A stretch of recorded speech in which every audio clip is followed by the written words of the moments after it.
Hello everyone! Ako lang ba yung na sobrang consistent sa lahat ng gusto kong gawin? Ako lang yata. Welcome to another video where I audit the things that I consumed from the past month. This is my April digest. This month, I will be grouping the things that I consumed in 3 categories, namely content, cuisine, and curations.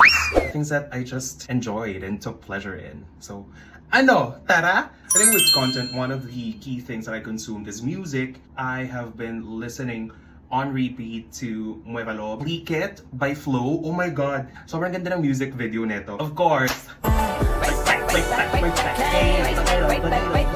hindi na ako magpapaka-plastic. Sasabihin ko na wala naman ako nabasa at natapos na libro this month. But here are at least the 2 articles that I enjoyed. And of course, since I may be posting this on Labor Day, I don't know, I'm encouraging you guys to please read this, Why Filipinos Don't Have Hobbies, because wala lang. So we're on the same page. Also, I caught on with Weapons lately. Okay naman siya. Sobrang late ng theatrical release ng mga pelikula na pinapalabas dito sa bahay namin. Pero yeah, I've watched it. And there's this documentary on YouTube called Let Them Eat Cake by Ben Rodman. And I encourage you guys to please watch it. And of course, the next category would be cuisine. Bilang isang komedyante sa IG stories. Alam ninyo na I did a recent trip with my family in Baguio. And sabihin ko na, namakyaw talaga kami ng gulay at ng strawberries. Ang sarap niya talaga, Thank you talaga sa mga magsasaka. Nagagamit ko siya ngayon sa aking homemade Greek yogurt.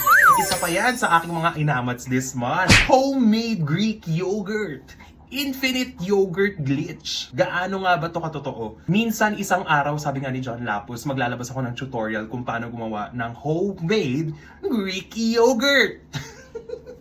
For my curations or my personal faves this month, I feel like I consumed and lit around 24 sticks of Aesop Murakami aromatic incense. Yun pa pangalan niya? Tignan ko nga. Ayun nga.